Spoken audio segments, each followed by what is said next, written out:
अस्सलाम वालेकुम, कैसे हैं आप? उम्मीद है आप अच्छे होंगे। आज जो रेसिपी मैं आपके साथ शेयर करने जा रही हूँ बहुत ही आसान और सादा सी लेकिन बहुत मज़े की रेसिपी है। बिल्कुल एक नया फ्लेवर।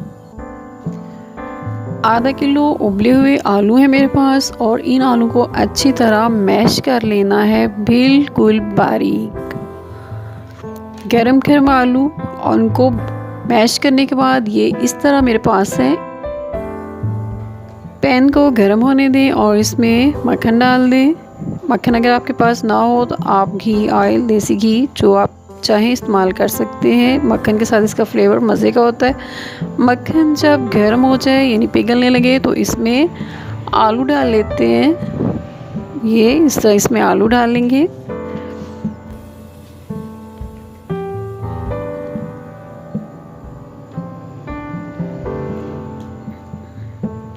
चम्मच के साथ इस तरीके से, जिस तरीके से मैंने इसको किया है इस तरीके से आप इन्हें फैला दें। ऑयल जो है वो आहिस्ता आहिस्ता इसके अंदर जाने लगेगा और ये पकना शुरू हो जाएंगे। मीडियम फ्लेम पे आपने इसे बनाना है। ये देखिए इस तरीके से आलू को पकने दें और इसको साथ साथ चम्मच के साथ आहिस्ता आहिस्ता दबाते जाएं।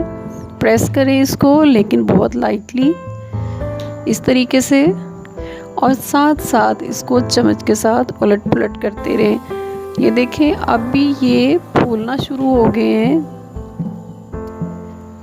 अब इसमें डालेंगे आधा कप चीनी। अगर आपने तेज़ चीनी खाते हैं, ज़्यादा मीठा, तो आप थोड़ा ज़्यादा डाल सकते हैं। ये बहुत मज़े की आलूओं की बर्फ़ी बनेगी। आज इसकी मिकदार का और तरीके का थोड़ा सा आप ध्यान कीजिए। बहुत ही नया जायका है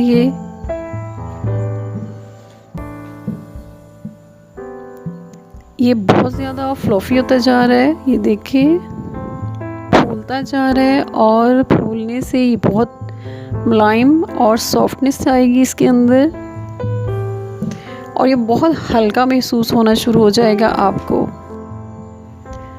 जी जनाब, अब जाएगा इसमें 1 कप दूध, नॉर्मल टेम्परेचर वाला दूध डाल दें और इसको आहिस्ता आहिस्ता मिक्स करें। ध्यान से कीजिएगा, देखिए इसके कोई गिल्टी ना बनने पाए। आहिस्ता आहिस्ता चम्मच को दरमियान में रख के आहिस्ता आहिस्ता घुमाते रहिए। सारे आलू को इसके साथ मिक्स कर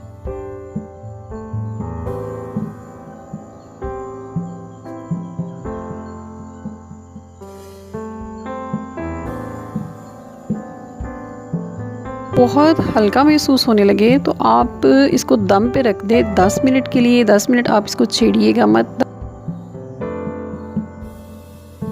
10 मिनट बाद आप इसको चम्मच के साथ उलट पुलट कर दें और फिर इसको दोबारा 10 मिनट के लिए आप दम पे लगा दें। ये देखिए इस तरीके से आहिस्ता आहिस्ता इनकी साइड्स को चेंज कीजिए और फिर इसको दम पे लगा दीजिए।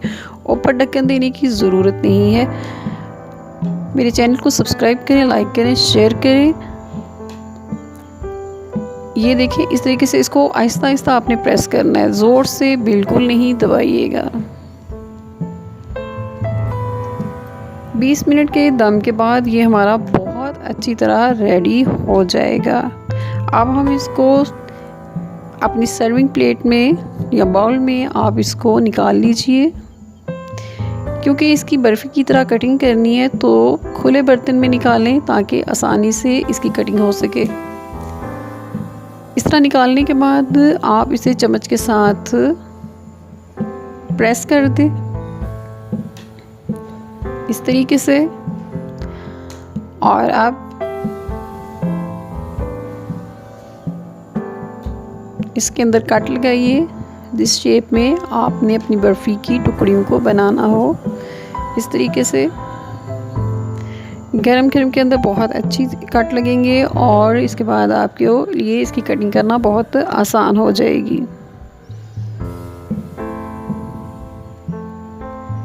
आहिस्दगी के साथ बड़े अच्छे तरीके से हमने इसकी कटिंग कर ली।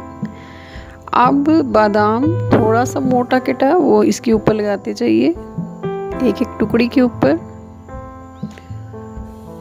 और इसके बाद इसमें बादाम और पिस्ता जो है बहुत बारीक कटा हुआ, उसको साथ इसको गार्निश करें, डस्ट करें इसके ऊपर। देखें ये देखने में कितना खूबसूरत नज़र आ रहा है, खाने में इतना ही ज़्यादा मज़े का है। इसको ठंडा होने दें और फिर आसानी से ये जो आप जिस शेप में भी इसको काटना चाहेंगे, जो आपने पहले कटिंग की होगी, उसको आसानी से निकाल सकते हैं उसके साथ। उम्मीद है मेरी ये रेसिपी आपको पसंद आएगी। फिर मिले, आप इस रेसिपी को एक दफ़ा ज़रूर ट्राई कीजिएगा।